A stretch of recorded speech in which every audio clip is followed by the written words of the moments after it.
Today on the show, I cover a couple of recent unseen releases. Uncharted from 2022 and Licorice Pizza from 2021.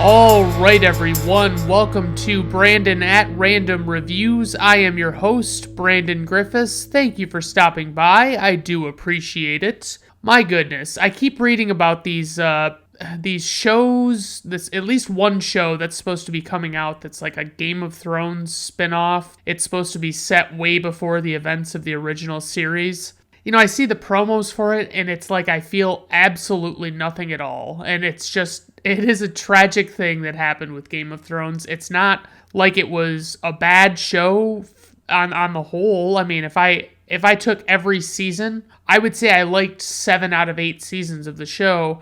Some of the seasons were weak or slow, but they weren't bad. They weren't, like, poorly constructed. It's just they didn't have a whole lot of plot to them. So, I don't know. But when I see them, I think to myself, they're making more of these? Like, are people excited about this? And I look to the comment sections, and of course, they are very much not excited about them. I don't know, like, what success they're hoping to attain by putting out these shows, but they are not, they're not ones that I think a lot of people are going to like. And I think you need most of the original fans to want more.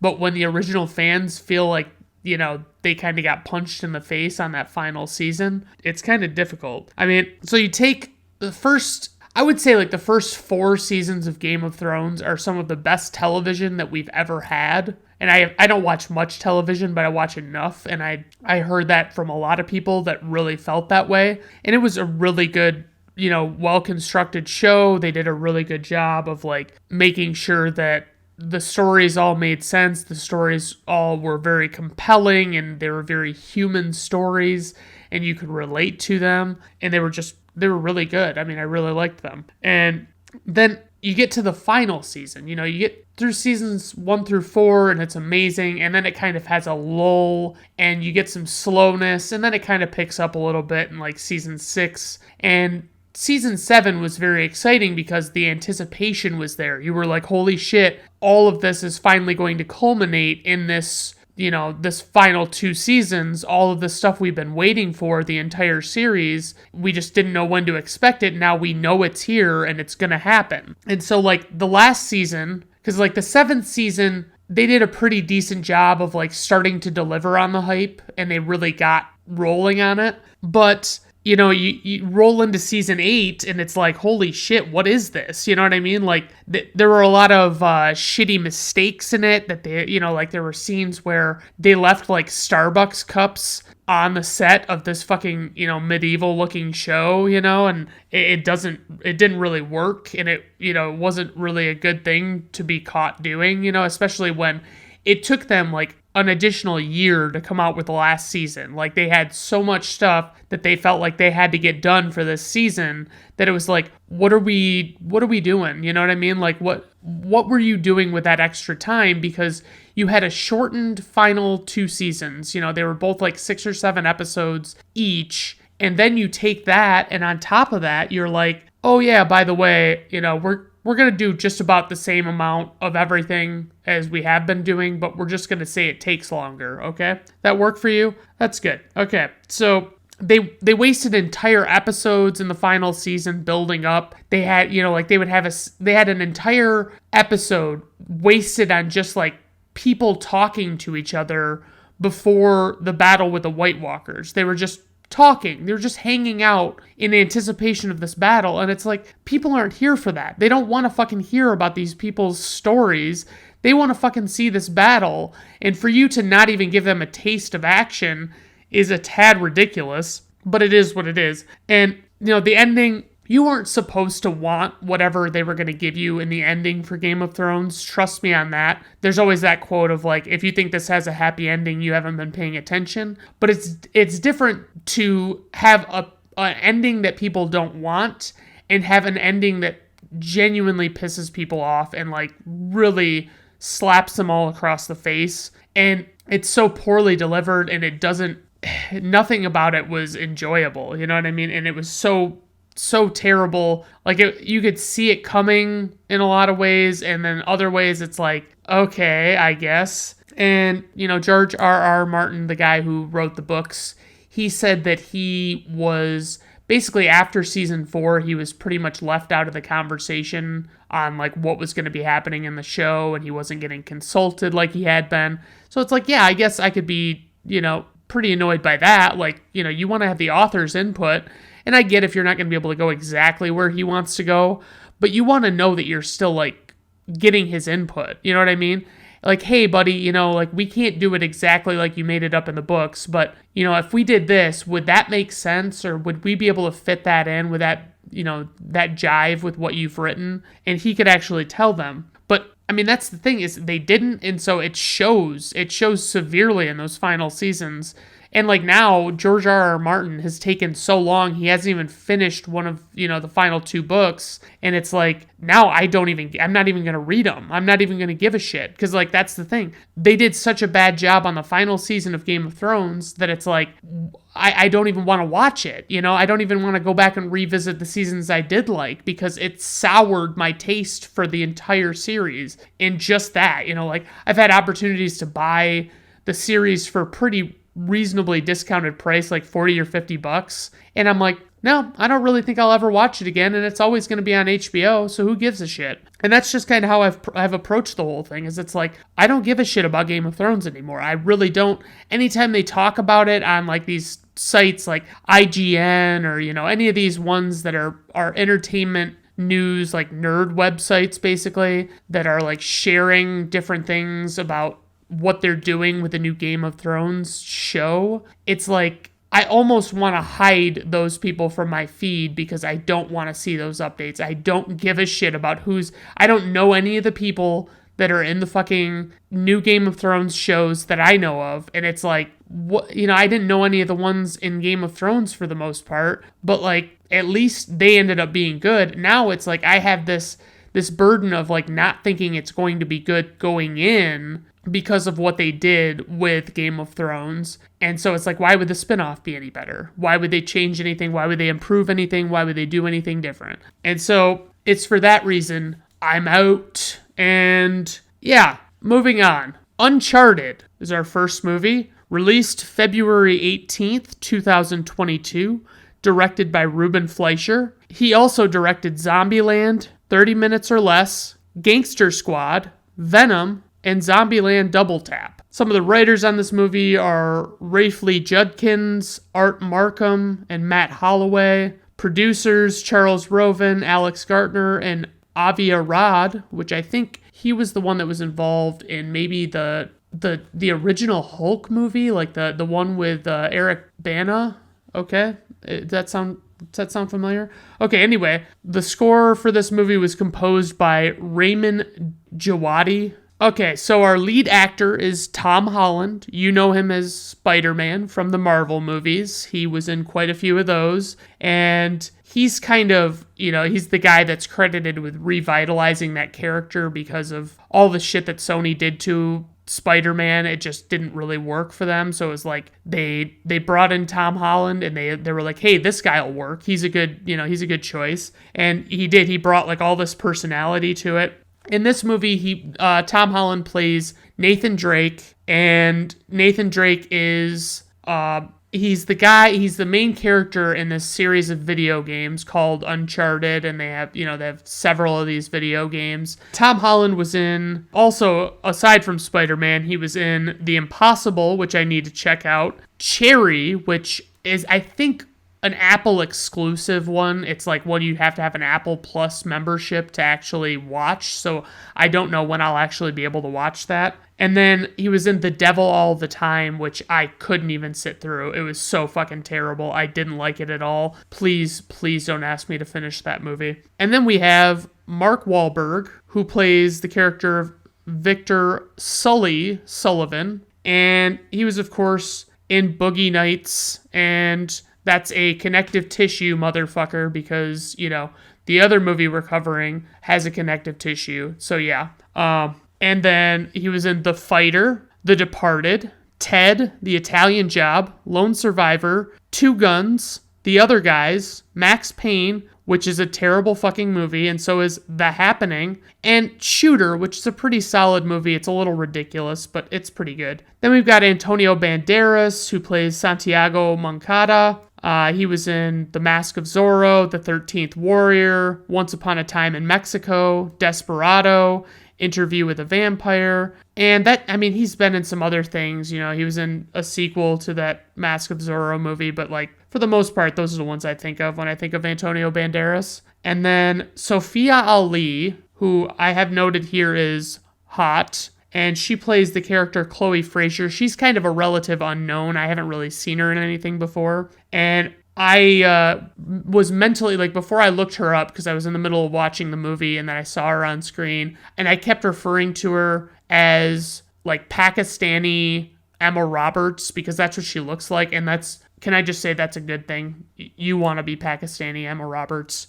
And so I'm sorry if I refer to her as that. If I don't think about the name Chloe, I couldn't remember what her name was in the story. So it was I kept going back to Pakistani Emma Roberts. So some casting notes. In the early stages of production, Mark Wahlberg, Robert De Niro, and Joe Pesci were all slated to be in the movie, with David O. Russell directing the film. Since then, all three and the director dropped out of the project. Wahlberg would later be cast as Sully. Bryan Cranston, Jake Gyllenhaal, Chris Pratt, Chris Pine, Chris Hemsworth, Matthew McConaughey, and Woody Harrelson were all supposedly considered for Sully before the role went to Mark Wahlberg. Zachary Levi claimed that he wanted to play the part of Nathan Drake if Tom Holland didn't work out. Okay, that's fair. I could see Zach Levi playing this. Okay, so plot synopsis, and I want to first note that this movie is based on the popular video game of the same name from Sony PlayStation,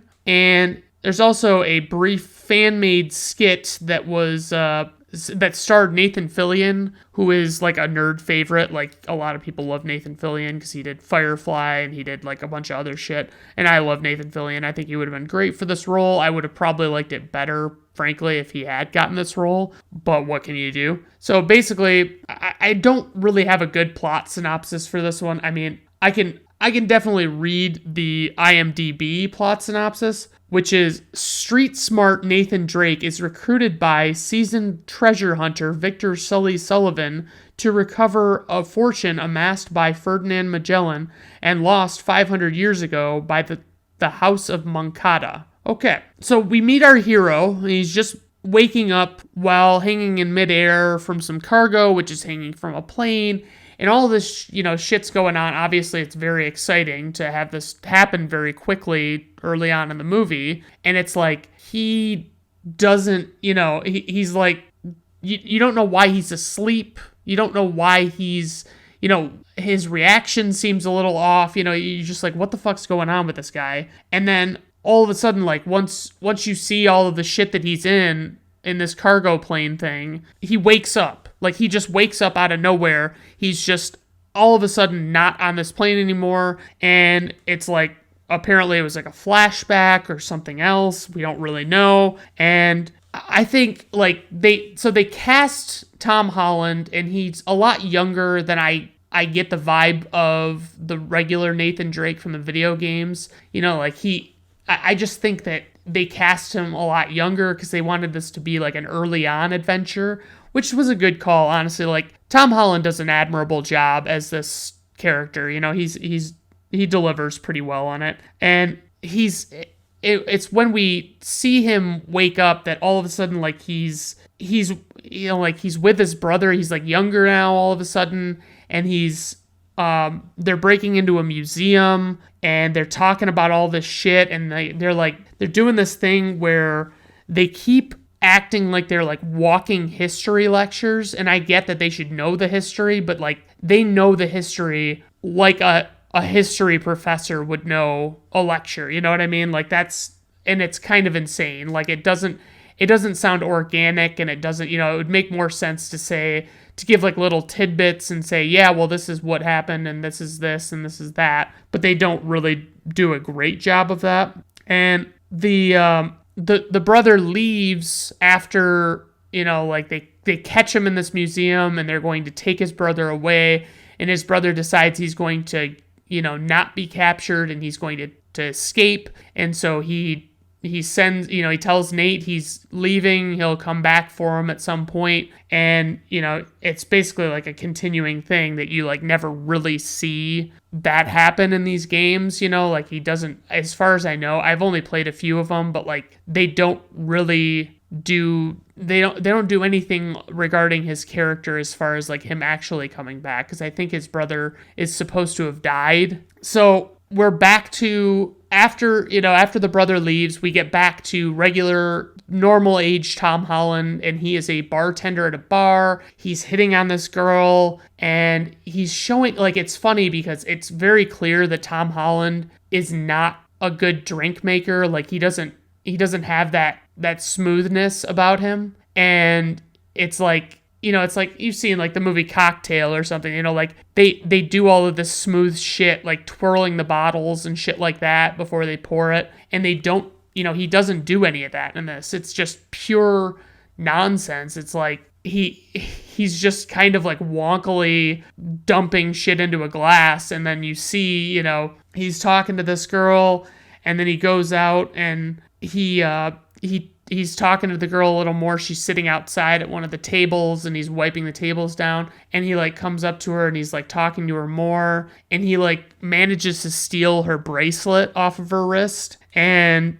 it's like all of a sudden he goes back in, and he shows us that he got the bracelet, and Mark Wahlberg is sitting there, and he offers Nate Drake a job, and Mark Wahlberg's character's name is Sully. And he just all of a sudden, he's like basically like, hey, I witnessed what you just did there where you stole that girl's bracelet. Do you want to come on an adventure with me and fucking do this? And so, there's a little bit of back and forth, but eventually, Nate breaks down and accepts the offer. And, it turns out that Sully knows Nate's brother, or knew him at least.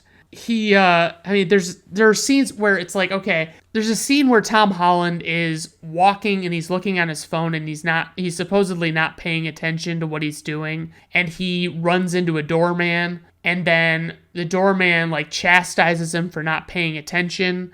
Tom Holland's like, oh man, I'm sorry, whatever. And then he walks away, and he like flashes the keys that he stole from the doorman to the camera, and it's for nobody's benefit but the camera, you know what I mean? So it's like, I guess, it would have been nice if he would have like just like held them in front of him, but it's like he did the thing where he drops it down in his hand, and it's like he would have been dropping it in sight of that doorman, as far as I could tell, and it didn't really make a whole ton of sense. I make mention of the fact that at this point, we've already gotten multiple history lectures by Nate Drake, and it's just, it doesn't feel right. You know what I mean? It's not as good. It's like, it should not be so inorganic that they do it like this, but they do it, and they keep having him know all of this shit about Magellan and all this stuff. And it's like, all right, whatever you want to do, bud. Then we get Antonio Banderas when they have to break into this building to steal these crosses that are to be used as keys, I guess. And they're in this building, they're trying to break in, they're trying to steal what they need to steal and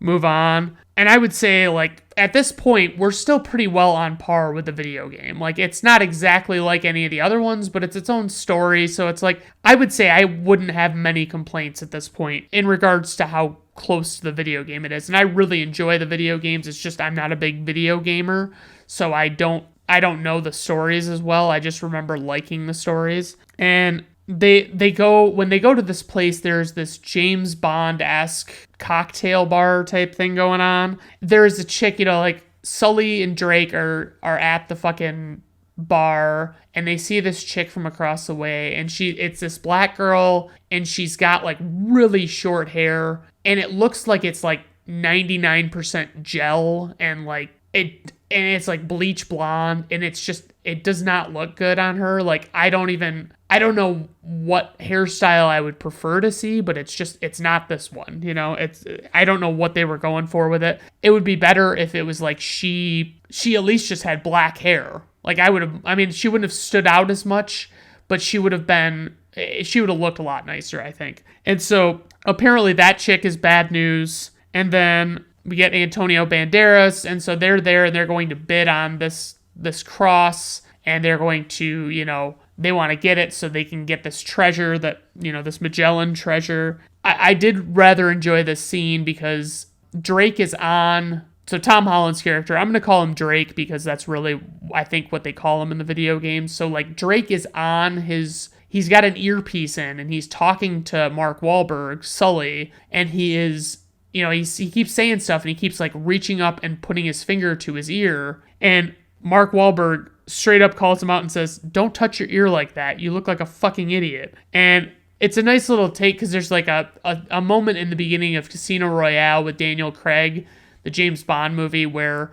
the guy keeps doing that and it basically gets them in trouble because people figure out that they're there, like they're supposed to be secretly in there. And so it's like, I thought it was pretty cool they did that. And then at this point in the movie, I'm asking myself, where is the super hottie that I'm supposed to fall in love with, right? Because, she's nowhere to be seen at this point. Where is the woman that is the woman of my dreams? You know what I mean? And this guy with this super thick Scottish accent says, "Shouldn't have come here to play with the big boys, Wayne, because you're about to become because you're about to get a proper Scottish welcome." And he says it, and it's so completely incoherent. It's like you can't even understand what he's saying. And like they kind of make a joke about it, that he's not somebody that you can understand. And basically, the bad girl, she tries to steal the loot from the heist, where they got the key and everything, the cross key. And it's like she tries to steal it, but she kind of like has some bad luck, and like these guys stop her and Sully is able to take the loot away. And it's not like, it's like she almost immediately disarms these guys that stop her and like takes them out. And like Sully doesn't start running or anything. He just fucking does what he does, It doesn't really look, it doesn't seem believable. But after this whole sequence, after he gets the cross key, they go and they meet with this girl that they know, that Sully knows, and she is the one. She looks like Pakistani Emma Roberts, and she is good looking. I will say that. She has this interesting accent. I can't tell if it's like New Zealand or it doesn't suit, like, I've seen, many a celebrity and many different accents on different, ethnicities of people, and like this one didn't jive in my mind as like making sense for the character, but what can you do? So Chloe, Pakistani Emma Roberts, she tries to steal the cross key from them. She steals it from Drake, and they go on this big drawn out chase scene, which is pretty awesome. It's a pretty solid chase scene. And then they have this book that they keep referencing throughout the movie, that it's like basically you see it and it's all of a sudden it's like they're looking through it and it's supposed to be this super old book, but it looks like one of those like really expensive novelty books that are made to look like they're super old, but are not super old. And like, that's what it looks like. And I get that it's probably hard to accomplish that as a prop master, to like actually get a good book that would look like 500 years old. So at the end of the whole chase thing though, with, Chloe is, she basically like feels like she can get away. She's good to go. She's in her car. She is able to, use this upper hand moment she's got. And she fucking realizes, like they keep telling her basically that she doesn't know where the fuck she's going. She doesn't know what she's going to do. And they know where to go. And if they would just team up with her, it'd be fine. And all of them are telling each other not to trust one another and not to be better. And, it's just kind of like a thing, I guess. I mean, they're just not trustworthy. They're, they're Tomb Raiders and stuff. So they find in this book that where they need to go is like a tree, but it's not really a tree. It's like, it's this church that has a tree as a symbol. So they go there. Sully warns Nate not to get involved with Chloe because of how she's behaved thus far, which is totally fair. Like, she hasn't done anything to earn trust or to develop that interaction, that relationship. And, so he has like no business doing it, but he's still considering it, obviously, because he also doesn't trust Sully. So we get a little bit of Antonio Banderas and this Tati Gabrielle character, her name's Joe Braddock in the movie, but basically they're just the two bad guys for us, and like Antonio Banderas and her kill this bigger bad guy, and they want to take everything for themselves. And I would say my biggest gripe about this movie to this point is like they keep doing scenes where they're, breaking into things, or, like they're doing the ancient ruins, and they're trying to figure out how they work and what the mechanisms are, and they like never get those puzzles right in these movies. They never make them like the video games.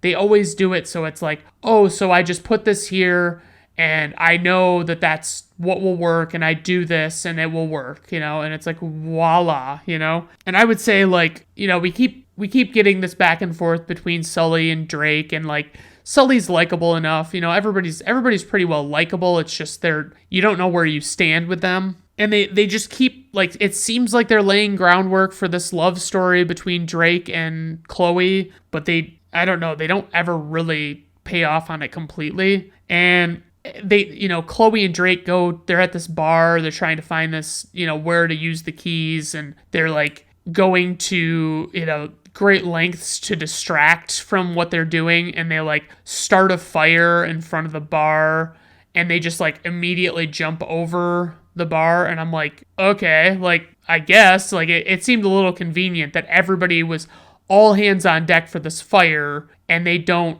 have any fucking idea what these people are doing that are jumping over the bar. They don't seem to care at all, and it's like, wouldn't that kind of tip you off that something was awry? And we keep getting the two of them, they're doing all of this stuff, and then Mark Wahlberg is doing his own thing, and he's getting held up by this Joe Braddock girl, and she holds him up, and she demands that he give her the cross key. And when he goes to hand it to her, it's that old cliche of like, oh, I'm going to like do a bad job handing it to you and make it fall to the ground so that you have to reach down and get it while I'm standing there. And it's like, why don't you, if you're the person with the gun, take 2 steps back and say, pick up the cross, pick it up off the ground and fucking set it over here. And then I will, have you move away from there while I go over to get it or something. You know what I mean? Just do something smarter than just,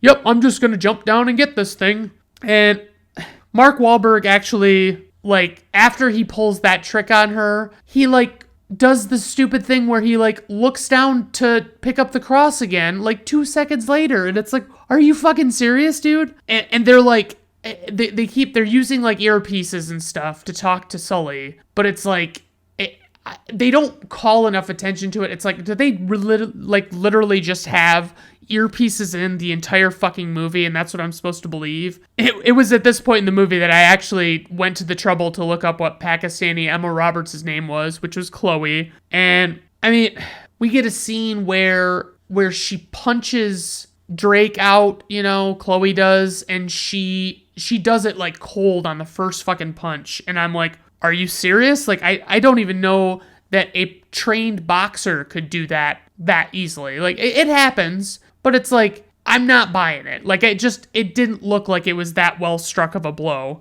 And Sully just kind of, at one point tells, because, like, she like, the reason she's punching Drake is because she's double-crossing him. And then she goes and, like, she leaves, and Sully just sort of finally tells Nate what's going on with his brother, and, he kind of explains what happened to him, and he brought Nate along just in case he knew anything, is basically his explanation. And they, like, long story short, they eventually find the gold, and the bad guys are, like, super close by. It's like they find all of this gold in these fucking barrels, and they've got like false tops in them, so they look like they've got shit in them that isn't valuable. And so Nate figures that out and then like takes the fucking tops off of them and shows all the gold that's in them. And they basically like, they realize the bad guys are there. They're on this fucking abandoned wooden ship of Magellan's, and they realize the bad guys are there, so they climb under the deck boards and they are hanging out under there. And one of the bad guys writes it off to say that they must have just filled their pockets and ran away.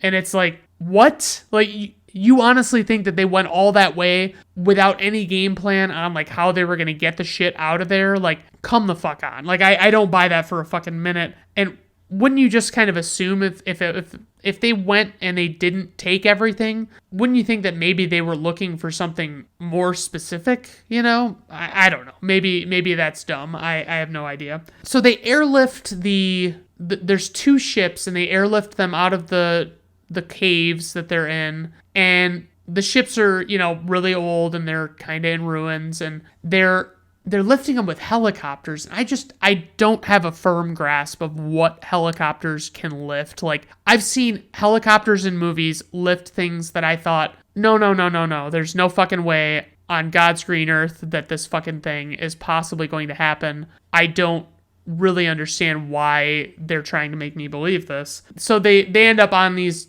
ships that are, you know, they're in midair and they're fighting on these ships, and it could not look more like a set that they're just standing on. Like, there's nothing. I mean, I get like, okay, if they're suspended by a helicopter, like it might not be like bouncing them around, but it would certainly be windy as shit up there. Like, I don't care who you are. You've got the helicopter going, you got the air, the open air, all that shit. I mean, it's just, it doesn't feel real at all. Like, they don't even put some fucking fans to Tom Holland's hair to make him look like he's blowing in the breeze. Basically, like, there's a part and I forgot, like, I had seen it, but I forgot that was what the story was. But basically, like, Nathan Drake finds out that, you know, like, where he can find the gold that he's looking for. And he's with Chloe at the time, but she's sleeping. And he goes to tell her where it is. And then he decides against it. And he just leaves her with, like, a wild goose chase of an idea of where to find them. And so she's not there, like, the entire final scene, like, the whole chase and all that stuff. And it's like she just kind of shoehorned in at the end, which, in retrospect, was pretty shitty. Like, I would have liked for her to have been a bigger part of this final sequence because she had been there for so much of it, but they elected not to do that. So she just kind of shows up in a speedboat while they're flying away in a helicopter, and they're like, oh, right, her, ha ha ha. I would say, as far as praise for this movie, I think the cast was solid. I think they did a really good job with that. It did feel like it was like another Uncharted plot. You know, it wasn't a rehashing of an existing one. It was like a new Uncharted plot, and it was pretty solid. There were a lot of really cool action adventure sequences, a lot of excitement and, you know, crazy stuff going on. I mean, it's tough to top what we've already done in Hollywood, but I understand. It's like, if people are not as impressed, I get that. But criticism-wise, it felt like a bit of a generic Indiana Jones ripoff, but that's only because Indiana Jones fucking owns this genre of, like, tomb raiding and, you know, adventure and all that. Like, I mean, just nobody does it better than Indiana Jones. I realize Indiana Jones was derivative of a bunch of other things, but it's like Indiana Jones did it best. You know what I mean? There were, obviously, as I mentioned, some tired cliches here and there. They weren't fucking amazing. They could have done a whole lot better on those, but they were just, I don't know what they were, you know. I wish they could have just gotten away from that, but they didn't. So it was a tad predictable at times. You know, it was not as good as I wanted it to be in a lot of ways. A little bit of trivia. So Nolan North is the voice actor for Nathan Drake in the video games, played a hotel guest lounging in a beach chair when he is approached by Tom Holland's version of the character. When he confronts Holland about his appearance, he replies that he fell out of a car that fell out of a plane, And North responds that something similar happened to him once. This is a subtle nod to his performance in Uncharted 3, Drake's Deception, which the cargo plane sequence in the film is based upon, which I do remember that from the video games. And then an IMDb nugget for us all. After entering the church, Santa Maria del Pi, Nathan Drake says, "Nuns. Why is it always nuns?" This is very similar to the Indiana Jones quote, "Snakes. Why did it have to be snakes?" from Indiana Jones and the Raiders of the Lost Ark, another action movie about hunting ancient relics and treasures. So, nuns, why is it always nuns? And snakes, why did it have to be snakes? I guess. Jeez, oh Pete's. Runtime, 116 minutes. Budget, $120 million. Worldwide gross, $401.7 million, which I was pretty surprised by. I didn't realize it was that successful. IMDb rating, 6.4. Rotten Tomato Critics score, 41%. Rotten Tomato Audience score, 90%. Personal rating, 4 out of 5 stars. I did enjoy this one quite a bit, even though it did have the problems. I try not to be overcritical about things like that because it is what it is. I mean, even though it feels like an Indiana Jones ripoff, it's still a pretty well-made movie, and it's a pretty good constructed plot and all that stuff. So now we have Licorice Pizza, released on November 26th, 2021, directed by Paul Thomas Anderson, who directed such movies as Boogie Nights, Punch Drunk Love, There Will Be Blood, Inherent Vice, The Master, Magnolia, which I need to see, and Phantom Thread, which I need to see. Paul Thomas Anderson also wrote this movie. Johnny Greenwood was the composer on the soundtrack, and apparently he's a frequent collaborator with Paul Thomas Anderson. And I will refer to him, if I refer to him again, it'll be P.T. Anderson, because that's just how I reference him. Johnny Greenwood is actually the lead guitarist and keyboardist of Radiohead. First and foremost in the cast, we have Alana Haim, who plays Alana in the movie, and this is her big screen debut. And then Cooper Hoffman was second billed as, he's actually the son of the late Philip Seymour Hoffman. He plays the character Gary, and this was also his big screen debut. Sean Penn is in this movie. He plays Jack Holden, and you know him from like Fast Times at Ridgemont High, Mystic River, Milk, Dead Man Walking, which I need to see, Gangster Squad, I Am Sam, The Game, Carlito's Way. I mean, he's been in a fuck ton of shit. I mean, just a lot of really good stuff. Tom Waits, the musician, plays Rex Blau in this movie, and he was in, he's mostly a musician, but he's been in some movies before. He was in Seven Psychopaths, The Book of Eli, Domino, and Coffee and Cigarettes. Bradley Cooper makes a surprise appearance in this movie. He plays John Peters, and you know him from A Star is Born, Silver Linings Playbook, American Sniper, American Hustle, Rocket in the Marvel movies. He's also in Limitless, The Hangover, and his first big movie, I think, was Wedding Crashers, which he plays like the dickhead boyfriend of Rachel McAdams. Another person that's in this movie is Mary Elizabeth Ellis, who I only know, she plays Gary's mom in this movie, but she's only familiar to me as the waitress from It's Always Sunny in Philadelphia. Like, that's immediately what I think of when I see her. Okay, so basic plot synopsis, and it doesn't get much more basic than this. A boy in his mid-teens falls for a girl in her mid-20s during the mid to early 1970s. Okay, so as I mentioned, it's set in the 70s. I really like the interaction that we see between, it's like an immediate thing, like Gary is waiting in line for school pictures, and Alana walks by him, and he starts like putting the moves on her. And she's clearly, like, older than it. Like, I mean, honestly, they don't really look that much older than one another. You know, like, they don't look that drastically of an age gap, you know? Like, I don't know. It's like he's showing that he's got some game. He's putting the moves on her, as I said. And I kept thinking as I was watching this, I'm like, Jesus, these period pieces must be so expensive to shoot. Like, you got to buy everything. You know what I mean? You got to fucking figure out where you can do all of this 70s related stuff and just go about it like that, I guess. I mean, I don't know. But he finds out, because he's an actor. He's like an amateur actor.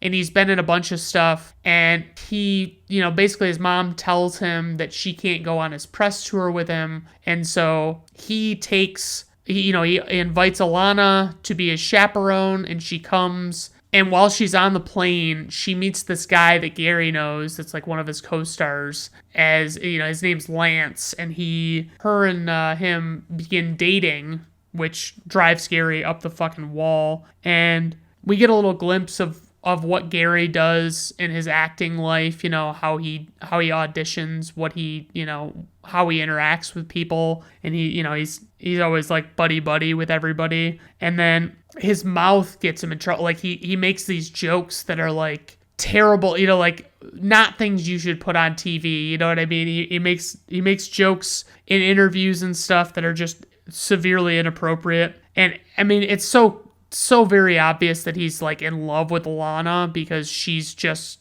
I don't know if it's like the whole thing of like unattainable, if it's off limits, all of a sudden it becomes desirable to you or whatever. But I mean, it's like, but anyway, so just knowing that Alana is dating Lance is killing Gary. And eventually Lance and Alana break up because they're like at this dinner with Alana's family, and her family is apparently Jewish. And they find out at this dinner, even though they thought Lance was Jewish, they find out that he's not Jewish. So he's like not really, I don't know how to explain it. It's like he doesn't, it's like he basically says that he's an atheist, and he was born Jewish, but he's not a Jewish person anymore. He's just an atheist. And so they get all up in arms, which I'm always kind of like, yeah, okay. I mean, like, does it really matter that much? Like, you have to believe this, like you have to, really. But I guess I won't dive into that. That's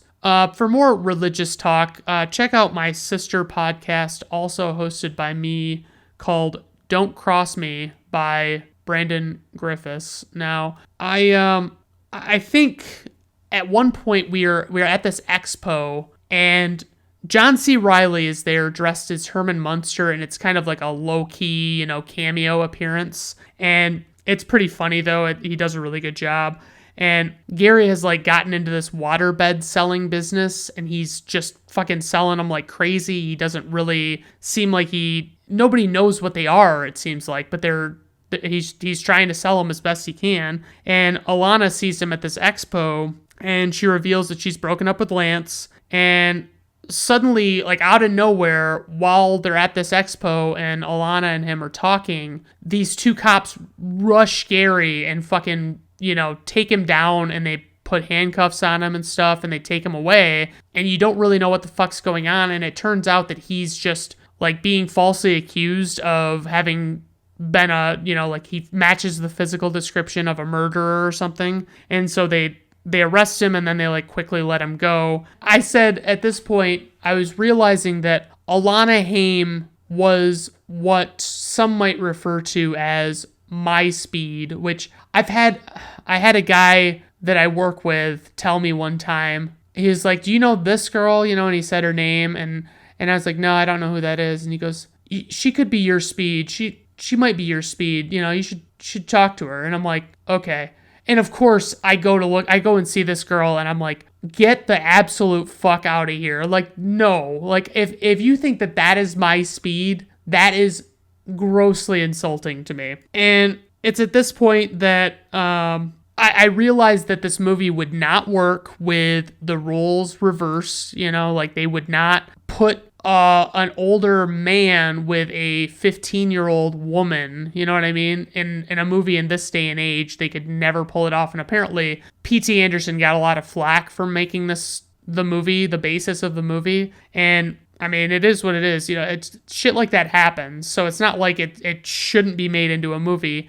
As long as you don't have them doing anything that they don't legally, aren't legally able to do, I don't really know, within reason what the problem is. And it's at this point that Alana is like now a part of Gary's business, and they go to this Japanese restaurant to work out a deal with like advertising at the restaurant, because like Gary knows the owner. And Alana learns a little tidbit in the bathroom about Gary's love life and what he does, and she gets kind of annoyed with him because of this. And it's like, it's weird because it's like she's constantly trying to play the I'm not interested in you, I'm too old for you card with Gary. And it's like, he doesn't, I don't know. I mean, she's still totally into him. You can just fucking tell she's totally fucking into him. So Alana is like trying to sell, like do cold calls over the phone where she's trying to sell waterbeds. And she basically like isn't like, Gary thinks she's not being sexy enough when she does it. And so she, just kind of acts like it's completely reasonable. Like, I mean, to tell her to be sexier while she's talking on the phone. And so she does. And then she sells one, but she sells it in a way that Gary doesn't approve of. And like all he was basically telling her was to be more sexy about the way you say the script, not like completely go off script. And that causes a rift between them. And apparently they go to an agent, and they're telling the agent that like Alana is saying that she can do all of these fucking things that she really can't do, but Gary told her to say yes, that she could do everything. She could speak like 4 languages and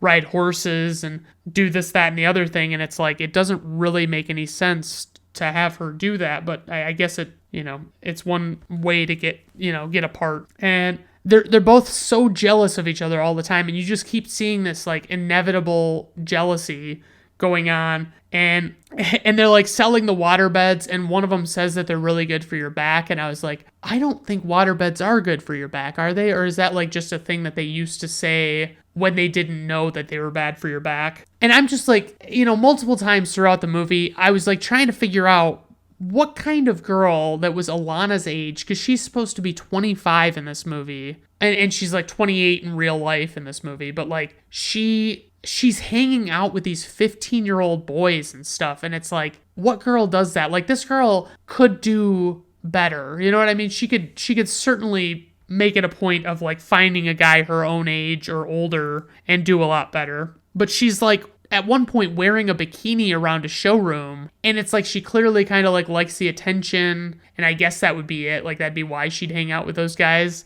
But it's not a good look. And then it's like they just keep acting like they don't want anything to do with each other, and then they act jealous of each other, and it drives me absolutely nuts. And it's at this point we finally get Sean Penn, the introduction of the gas shortage, and they realize that the water beds that they're selling are made of, oil byproducts, and they aren't going to do well if they have to keep selling water beds. Then we get Bradley Cooper, who plays John Peters in this movie, who is an actual real guy. And Cooper has this very serious conversation with Gary before leaving him. And like the kids are going to assemble the waterbed there while Bradley Cooper is away. And he's basically telling him, like, if you fuck anything in my house up, I will fucking kill you or whatever. And, this is the same John Peters that dated Barbara Streisand and was like, he went from being her hairdresser to noted film producer and stuff. So, I mean, it's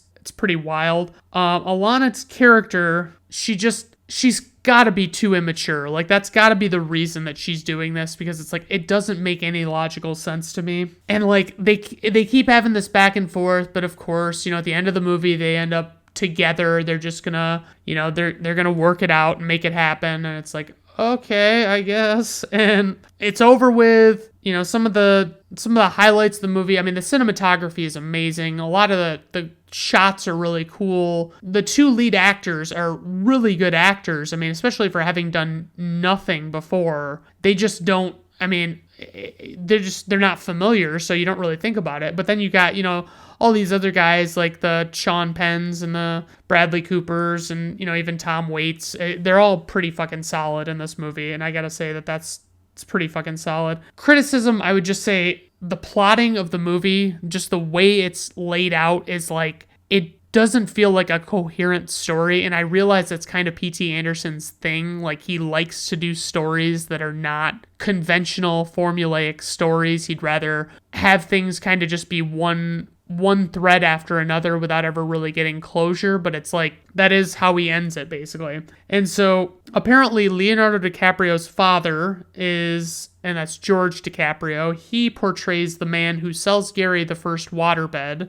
and then Alana's family is portrayed by her real-life family members. She and her sisters are members of the band Haim, which is a Grammy-nominated rock band. And this also mentions, I just thought it was interesting because I think I've heard this before, but like basically LA had banned pinball as like a low-level form of gambling from 1939 to 1973. So that's pretty fucking crazy. Licorice Pizza is slang for vinyl record and is the name of a record store chain. John Peters tells Gary he's from the streets multiple times. This is likely a reference to a famous story Kevin Smith has told about Peters when Smith was pitching his take on the failed Superman Lives. Despite living in a lavish mansion, he repeated the saying to Smith multiple times. And I was just watching that over again, and that is well worth it. If you Google Kevin Smith Superman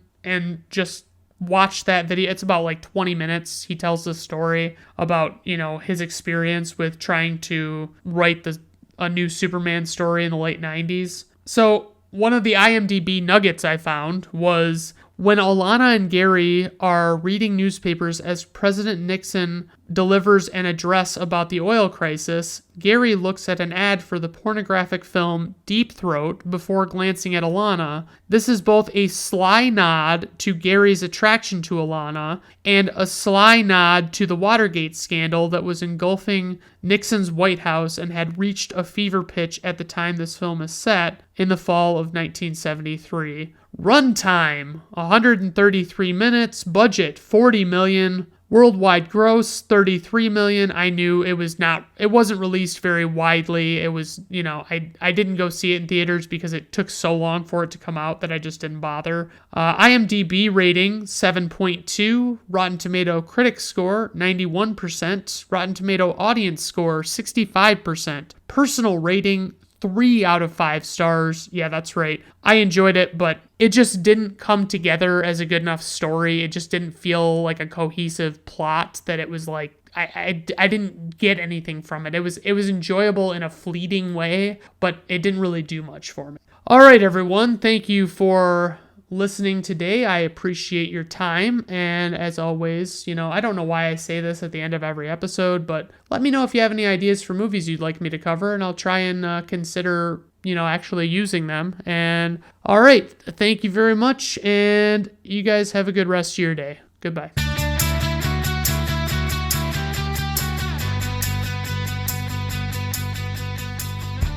Brandon at Random Reviews is performed, written, directed, produced, and edited by Brandon Griffiths. Theme music is performed by Augusto Diniz from Fiverr.